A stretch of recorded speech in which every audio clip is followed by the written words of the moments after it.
AMA, did you get the sense with the way this game was going that if even one of your guys got marginally hot, that would be what you needed? Yeah, we weren't playing our best in the first half in a lot of ways. Sometimes that's all it takes. One guy to get back to his average game, but across the board, just too many turnovers, too many offensive rebounds, second chance points, things that we've emphasized. And with that being said, they had 47 points at the half. We felt we were in good shape if we just cleaned up turnovers, limit them. You know, they had 22 more shots and all that. So small things like that, it helps obviously to get some of our guys going offensively. But what was important is that we cut down the turnovers, cut them in half, only 5 in the second half, and only 8 second chance points. And that's where you get the result, 38-point half, holding them to 80 points. Ime, after I think Jalen's second or third turnover, you pulled him. Seemed like there was a conversation there. What did you tell him? Did you tell him to calm down? And what happened when he flipped the script in the second half? It's the same thing. You know, the crowd is there. You're acting like you're surprised that they're reaching and poking it from behind, and it wasn't as much like live ball turnovers, us trying to make a nice pass. It was literally getting taken from us. And so be strong with the ball. It's 5 games in now. We're having way too many of these type of turnovers, not being strong with the ball in the crowd. He understood that. And to your point, I think we talked about at halftime, them having 47 points and us giving up 34 of those with extra second chance points and turnovers. So knew if we cleaned that up, we'd be in good shape. And obviously he and the rest of the group did a great job. Ime, overall, just in your mind, how impressive was that second half, what you guys were able to do defensively and taking it to them? And also just the feeling of being up 3-2 now, heading back to Boston in the Garden crowd for a game 6. Yeah, it was big. You know, to be that close and know we didn't play our best in the first half. We just talked about flipping the script and playing like a really good second half, a really clean second half. And so we did that. Guys, you know, obviously JT, JB got it going. Both those guys almost triple-double and 25 points for JB. But it was simply, like I said, taking care of the basketball, the emphasis of this whole series, and limit them to one shot. And so we're guarding extremely well. It's impressive to hold a team to 80, you know, not playing your best offensive game. But as I always say, we rely on the defensive end. Know our offense will pick up eventually. And when we get those stops to get out and run, you know, we're kind of a lethal team on both ends. But to your point, I'm sorry. Great to be up 3-2. Obviously going back home, you don't want to be down to elimination game, and to have it on our home court is an advantage, but they beat us there already. So we have to come out with the same urgency after these last 2 wins, trying to put it away. You know, you guys gave up home court advantage back in Boston. There was like not a lot of concern. There were some teams might get worried. You got 2-3 left and 2 on the road. You have a really sloppy first half here. Things are going poorly. What is it about you guys, especially as time has passed, that like these things aren't rattling you and you guys are able to stay so steady when you need to? Yeah, I would say our defense, we stayed steady there. We kept our composure tonight as opposed to some other games where we weren't playing our best game and kind of, you know, fell off a cliff in those 2 quarters. And tonight we kept our composure. We still relied on our defense, stayed solid there, and knew if we got our offensive game going, literally taking care of the ball and getting shots up, we'd be in good shape. And so to hold them to that number in the first half when we weren't playing our best offensively, it's like we always say, we rely on our defense. That travels well with us. We knew we were guarding at a high enough level that if we just turned the corner offensively, we'd be in good shape. And so that was what the message was. We're not playing our best, close game, and if we just have a decent to above average half, we'll be in good shape. Marcus Smart picked up his 4th foul early in the 3rd quarter. Looked like he was waving you guys off to try to stay in the game. What's the communication like there?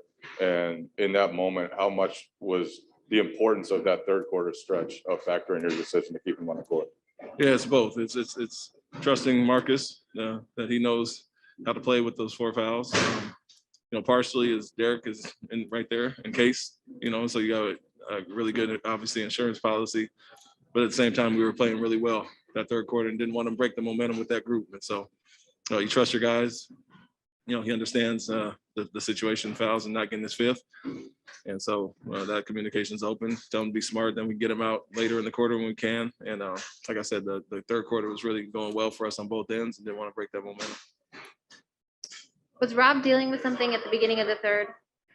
he just got an extra stretch at halftime. Kind of uncommon, but when he was going to come out, he just wanted an extra stretch and give him a little more time, and went with Grant to start the third. But nothing specific, just a little body overall tightness, cramping, I guess, or whatever it may be. How did Marcus look to you? Solid. I mean, he knows how to play through it, and with the injury, you could tell he was not as explosive or quick, but what he does on the defensive end and just in general, being a leader out there, carries over well for us, regardless of the stat sheet. He gets us into our sets. And then it was obviously nice to have Derek, take a majority of the load with Marcus not being 100%, but credit to him for playing just as Rob has. And we know the importance of whether it's 15, 20 minutes, what we get from those guys is invaluable. JT was grabbing at his shoulder a ton in the first half, and just JV was out of his rhythm. Your top players just weren't really finding their shots. And as the game went on, their top guys seemed to kind of wear down, and that's when your best guys really stepped up. So just how is your team designed well to be able to just outlast your opponent and strike late? I think the mental stress and strain we put on some teams with our defense has worked and carried us through the playoffs at times. You saw in the Brooklyn series, guys started to wear down.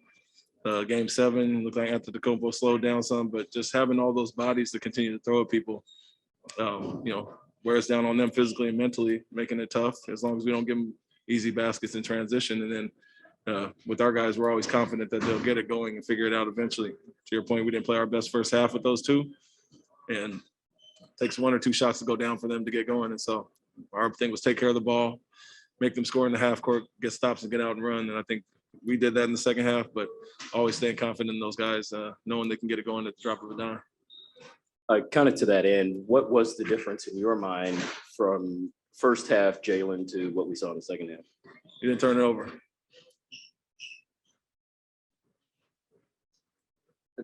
Before game 4, Derek talked about wanting to be more aggressive, and he was going to make a point of being more aggressive. How has that aggressiveness really played out in terms of benefiting you guys over these past couple of games? You said Derek? Yeah. Yeah, I think obviously starting last game with Marcus out, put him in a position to, make more plays. He's going to have a weaker defender on him with, JB and JT kind of being blanketed, and he can take advantage of those. Capable scorer, driver, initiator, and one of our best guys, quick decisions, getting downhill and making plays. And so we trusted him to do that.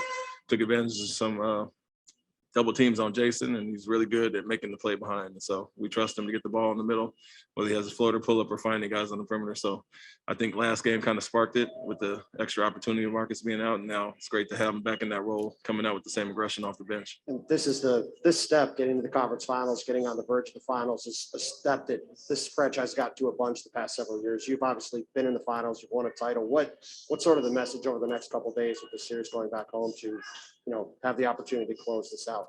And nothing changes. We had to come out with the right mentality after a win, and we did that. We want to do the same and close it out at home and know the urgency of not coming back here. And so for our guys, it's just one more step and continue to grind it out. And, like I said, we wear teams out defensively and make it extra hard on them mentally and physically. And if we do that, we put ourselves in good shape and just not give up those 39-point quarters or the turnovers that give teams hope in life. And so we know what we're all about. And for us, I don't think anybody's looking at getting to the finals. We still know what the deal is and what the task at hand is. We were talking about throwing different bodies at their top guys. You went to Horford and Grant up on Butler, and then Rob on Bam, and those pick rolls, dropping as deep as you can. What made you want to do that? And what part of the court did you want to shrink it down to and make them play?